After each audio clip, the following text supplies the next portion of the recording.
Meski kulit wajahnya sudah berkerut, ototnya sudah tak sekuat kawat, dan tulang tak sekeras besi, John Rambo masih menyisakan trauma masa lalu di kepalanya.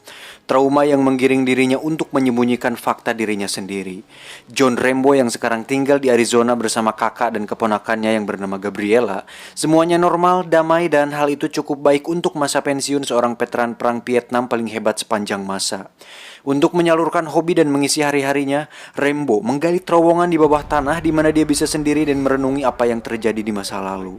Rambo sendiri tidak memiliki anak dan istri dikarenakan sepanjang hidupnya dia habiskan dengan berada di medan perang. Gabriela yang merupakan anak dari kakak iparnya adalah satu-satunya orang yang disayanginya dan sudah dianggap anak sendiri oleh Rambo.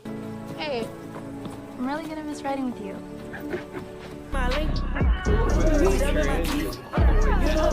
Hingga suatu malam ketika Gabriela mengajak temannya ke terowongan tersebut, dirinya mendapat telepon dari temannya di Meksiko bahwa dia menemukan ayah kandung Gabriela yang sudah lama menghilang.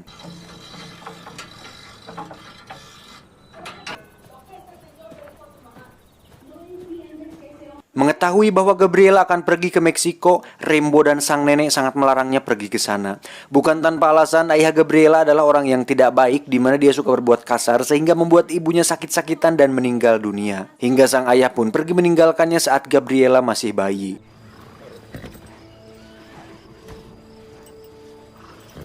Sorry about everything earlier.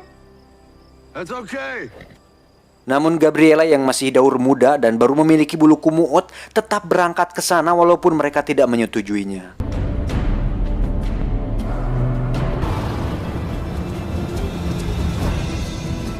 Setibanya di Meksiko, dia langsung disambut oleh Yuli, temannya, di mana si Yuli inilah orang yang berhasil menemukan keberadaan ayah kandungnya tersebut.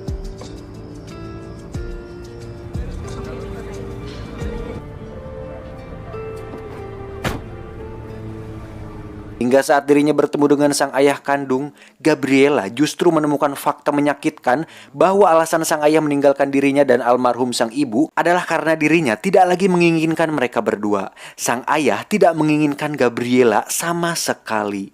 Mendengar hal itu, Gabriela pun amat sangat sakit hingga dirinya memutuskan untuk langsung pulang ke rumah. Namun Yuli yang khawatir karena sudah larut malam, justru mengajak Gabriela pergi ke sebuah diskotik agar kapusingnya hilang. Namun hal yang tak diinginkan terjadi ketika ada seorang pria yang memperhatikannya, kemudian memasukkan obat tidur ke dalam intisari di gelasnya. Adegan berpindah ke sebuah villa di mana di situ ada beberapa orang yang merupakan kartel dan polisi korup yang memiliki bisnis pengencrotan, di mana mereka mencari dan menjajakan wanita-wanita muda untuk dijadikan budak pengencrot bagi para pria hidung polos. Dan orang ini adalah bernama Vito, sang pemimpin kartel paling berbahaya di Meksiko. Di sisi lain, sang nenek mendapat telepon dari Yuli bahwa Gabriela menghilang saat mencari ayahnya dan tak banyak pikir, Rambo pun langsung pergi ke Meksiko saat itu juga.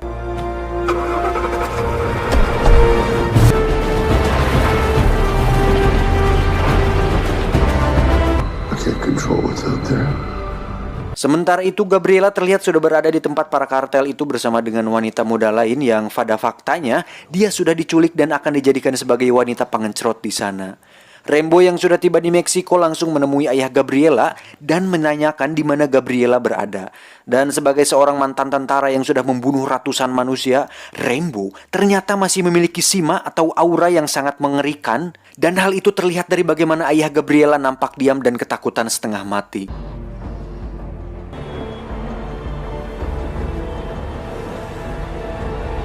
Setelah tidak mendapat apapun dari si ayah, Rambo pun pergi menemui Yuli dan menanyakan bagaimana kronologisnya. Hingga saat si Yuli diinterogasi, Rambo melihat gelang Gabriela yang dipakai oleh Yuli sehingga bisa diambil kesimpulan bahwa Yuli telah menjual Gabriela kepada para kartel itu. Gabriela yang mengelak dan terus nyerocos pun seketika terdiam ketika Rambo menancapkan pisau di meja. Rambo pun mengatakan, "Antara aku ke tempat itu, atau tubuhmu akan kurobek dan kucincang, kemudian kuberikan kepada tukang daging di pasar, sehingga seluruh bagian tubuhmu akan dijadikan semur dan dimakan oleh para warga dusun di sini. Ngerti maneh?" Melihat bahwa kakek tua ini tidak main-main, Yuli langsung mengajaknya ke klub waktu itu. Hingga Rainbow melihat salah satu dari mereka dan mengikutinya. Lalu dengan pisau legend yang selalu dibawanya, Rainbow langsung menusuk dada bagian atas si pria, kemudian menusuk paha dan memaksa pria itu untuk menunjukkan di mana Gabriela berada.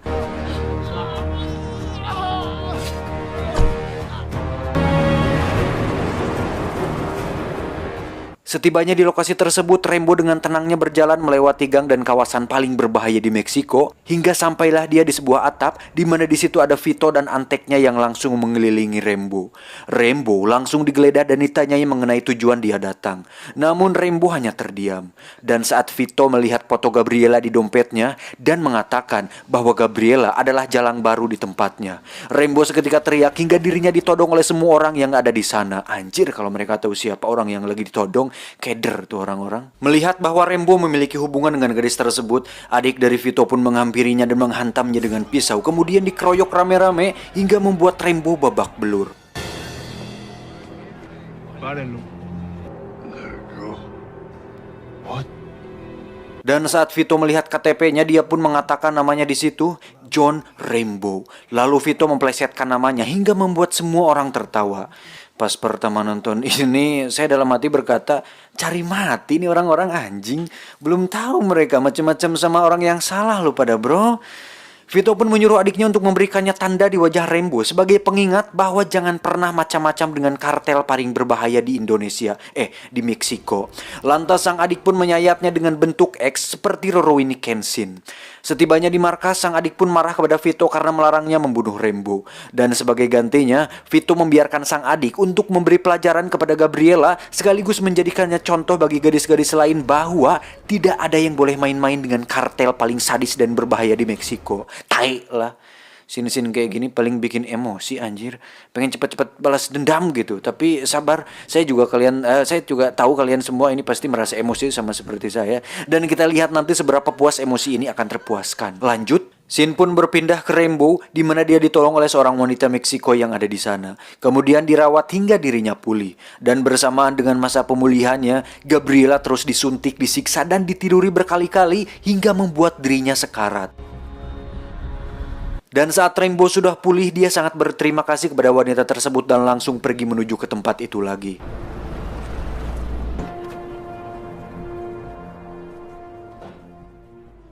Dengan mengaku sebagai pembeli, Rainbow pun diizinkan masuk.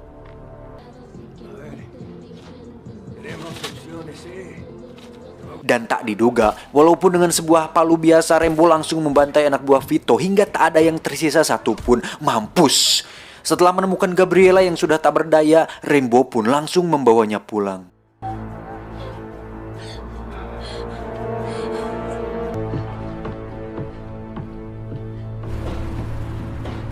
Setelah tempat bisnisnya diacak-acak, sang adik pun marah kepada Vito karena dirinya membiarkan Rainbow hidup. Dan untuk itu, Vito pun memutuskan untuk menemukannya dan membunuhnya. Me hagas caso, carnal.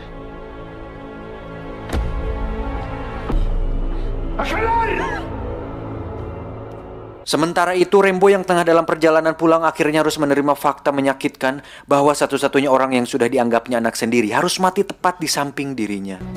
Gabriel? No. No, don't do it. Why not me? Setibanya di rumah, sang kakak pun langsung dikejutkan saat melihat cucu satu-satunya terbujur kaku dan sudah tak bernyawa. Dan Gabriela pun dikuburkan tak jauh dari rumahnya. Get it when I get back.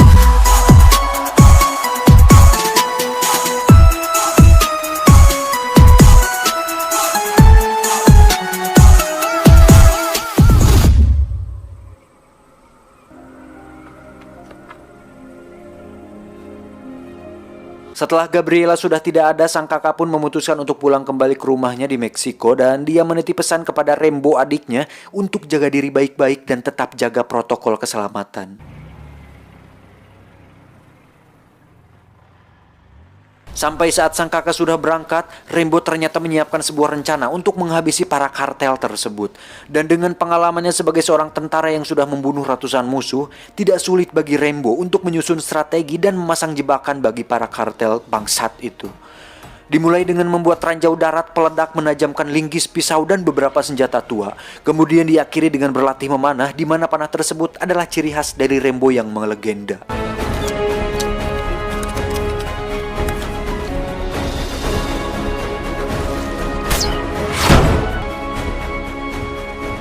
Setelah semua siap, kini giliran dia memancing Vito untuk datang ke rumahnya. Caranya, dengan mendatangi kediaman adiknya, membunuh semua anak buahnya dengan kejam, lalu memenggal kepala si adik saat dirinya sedang mandi di toilet.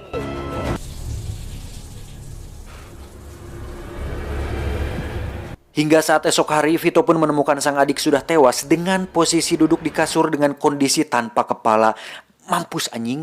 Dengan kertas yang bertuliskan alamat Rambo di sana, Vito pun langsung mengerahkan pasukan beserta senjata berat mereka untuk menuju ke kediaman Rambo.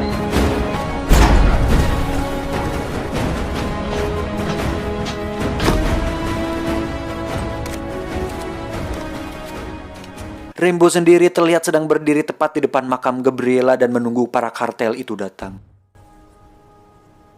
Hingga saat iring-iringan mobil itu muncul, Rambo langsung bersiap di posisinya. Dan saya ingatkan kembali bahwa Rambo harus bertempur sendirian melawan puluhan kartel tersebut. Saat salah satu mobil menginjak ranjaunya, disitulah pertempuran dimulai. Vito dan anak buah pun turun dan langsung menyebar ke segala arah, namun mereka justru dibantai oleh Rambo yang langsung muncul dari tanah. Mengetahui hal itu, Vito pun menyuruh anak buahnya untuk masuk ke terowongan. Dan disinilah kesalahan terbesar mereka, karena sejak awal mereka berurusan dengan Rambo, disitulah mereka sudah tamat. Seluruh anak buah Vito pun habis terkena jebakan maut yang dibangun oleh Rambo. Ada yang tertusuk, meledak, terkena lencong, dan beberapa lain dibantai langsung oleh Rambo menggunakan shotgun yang dimilikinya. Kepala hancur, tubuh terpotong, otak dan organ dalam berserakan, nampak sangat normal bagi Rambo.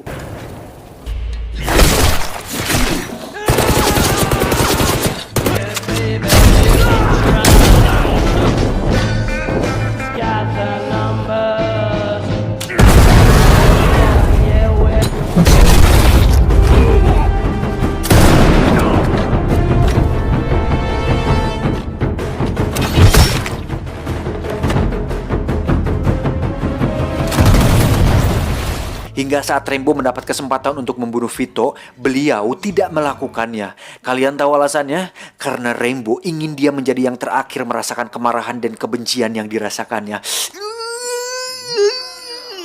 Sabar, John. Like you did mine. Hingga saat semua terowongan diledakkan dan Vito keluar dari terowongan tersebut, Rambo langsung menghujam bahu kanan Vito dengan panahnya. Dan menghujani bagian tubuh lain sehingga Vito tertancap di dinding kayu yang membuatnya tidak bisa bergerak. Anjir sia, mamam sia. Dan di detik-detik ajal akan menjemputnya, Vito pun melihat Rambo dengan tubuh kekar dengan pisau di tangannya. Dan seketika semua mental dan keberaniannya selama ini luntur dalam sekejap. Saat Rambo sudah berada tepat di depan wajahnya, di situ dia sadar bahwa Rambo bukan orang yang sembarangan dan dia sudah melakukan kesalahan paling besar di dunia ini. Rambo pun menusuk dan merobek dada Vito, kemudian mengambil jantungnya dengan tangan dia sendiri dan tewas dengan sangat mengenaskan. Setelah semua ini berakhir, Rambo pun kembali ke rumahnya dan duduk di kursi goyangnya dan menikmati masa-masa tuanya sendirian sebagai prajurit kesepian. Dan inilah Rambo darah terakhir. All the ones I've loved are now ghosts. To keep their memories alive. Tamat, ending yang sangat memuaskan. Capek. Terlalu emosi aing anjing, balas dendam tuh memang cocok banget anjing untuk jiwa-jiwa gue yang sangat penuh amarah ini. Anjing, biasa aja kali John. Terlalu bersemangat sih, masalahnya anjing sangat membuat kesal sekali si Vito dan anak buahnya itu.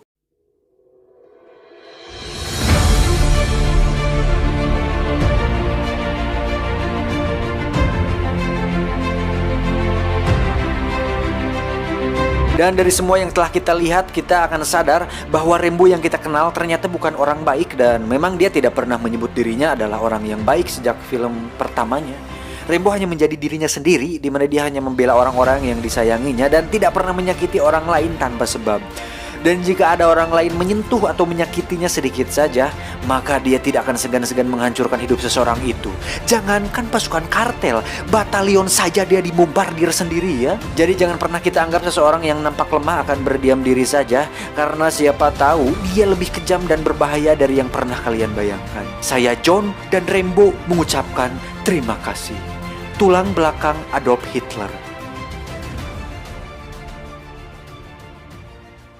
Anjing, seru sekali film ini. Anjir, puas. Anjir di ending. Kalau yang bikin emosi di awal itu, kalau balas dendamnya bener-bener maksimal tuh terasa puas gitu ke penonton tuh, anjir. Kayak film itu tuh, The Grab. Anjir, lupa lagi filmnya yang cewek diperkosa terus, yang diperkosa di hutan terus balas dendam. I Spit on Your Grave. Nah, I Spit on Your Grave tuh filmnya. Anjir, itu puas sekali, bro. Si tokoh utama di awal disiksa di habis-habisan. Anjir, habis-habisan, diperkosa, dicetrot, diencrot-encrot, pokoknya disiksa habis-habisan di awal. Pada akhirnya dibalas dengan balas dendam yang kejam, anjir. Playernya dipotong tuh, digencet pakai gencetan yang kayak di bengkel itu, anjing. Sangat seru sekali gitu. Film-film kayak gitu tuh puas, men. Mungkin kalian tidak bisa merasakan kalau kalian yang mental-mental lemah mah. Tapi saya yakin beberapa dari kalian yang memiliki jiwa yang seperti saya ini, yang sangat sangat bergebu-gebu gitu dalam menegakkan keadilan. Anjing, menegakkan keadilan, kejam. Enggak lah, pokoknya seru sekali film ini. Aduh, ini kayaknya yang terakhir deh ya. The Last Blood, darah terakhir. Kayaknya yang terakhir, soalnya udah tua pemerannya. Tapi kalau menurut saya sih nggak ada yang bisa gantiin dia. Nggak bakalan ada film yang paling reboot mungkin nanti tahun 2040. Remake. Dia reboot lah, sama aja. Tapi kalau misal diganti gitu perannya nggak ada sih. Nggak ada bisa. Yang bisa gantiin dia sebagai pemeran utama sama kayak Arnold Schwarzenegger, terus Jackie Chan, Stephen Chow itu. Nggak akan ada orang kedua yang bisa memiliki memiliki aura atau sima seorang yang cocok untuk peran itu. Sama seperti Robert Downey Jr. sebagai tokoh Iron Man, Tony Stark, benar-benar sudah melekat, susah gitu kalau misal mau digantiin tuh. Anjing, gitu, benar-benar seru sekali ya. Kenapa ya film ini seru sekali? Baru kali ini loh ini. Tapi bener loh, baca di artikel di Google, film Rambo The Last Blood ini paling sadis, paling brutal di antara film-film yang lain terdahulunya. Tahun 2008 deh kalau nggak salah. Yang Rambo yang ada di Vietnam, Thailand apa di Vietnam ya? Yang pasti kalian pernah nonton deh, yang pakai senjata besar tuh membantai ke tentara-tentara Vietnam. Di situ juga sadis sebenarnya, anjing. Cuman gak secara langsung gitu, gak sebrutal di film ini. Kalau di sini dia malah anjing bener-bener gore sih kalau di film ini. Bener-bener pakai tangan sendiri gitu, diperlihatkan secara close up luka-lukanya, darah-darahnya tuh. Gila sih, anjir. Keren. Ngudu dulu ah. Dengerin dong udud saya yang baru ini.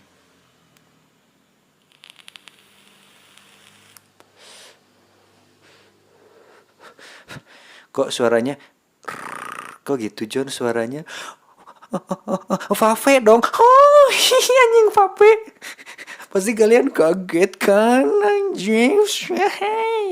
Bukan Pape atau ini namanya apa? Ini baru pertama kali punya saya, bro. Pod ya namanya ya, anjing kecil.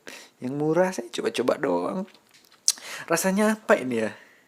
Anjir si John, pasti kalian berkata dalam hati, anjing si John dari AdSense beli aneh-aneh kayak gini, sombong katanya. Lah kok sombong? Kan lagi ada rezeki, bro. Nggak apa-apa untuk menyenangkan diri sendiri. Saya nggak pernah main keluar, nggak pernah nongkrong, nggak pernah heavy fun ke clubbing kayak gitu ya, wajar kan? Tuh anjir, rasa apa ini? Bentar. Exotic mango. Tahu sih, tapi kayak gini rasanya.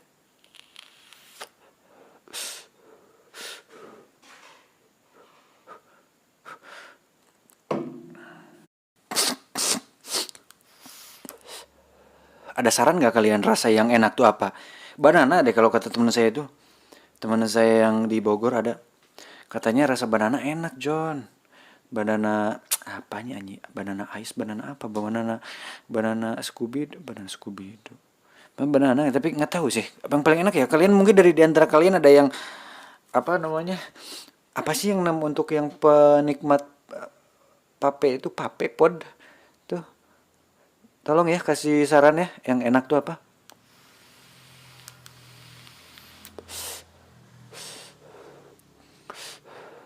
Ini kurang kerasa rasanya. Jadi orang-orang mah udah pada dari dulu merasakan kayak gini tuh, kenikmatan pergaulan yang pergaulan yang sangat globalisasi kayak gini tuh. Saya baru ada duit sekarang merasakan hal-hal kayak gini, telat ya saya. Dan nggak apa-apa lah. Yang penting udah pernah nyoba gitu. Saya tidak, kalau udah pernah nyoba jadi nggak penasaran lagi. Saya nggak ini kok hiburan saya, ya hitung-hitung hiburan lah, nggak apa-apa kan? Ya nggak apa-apa.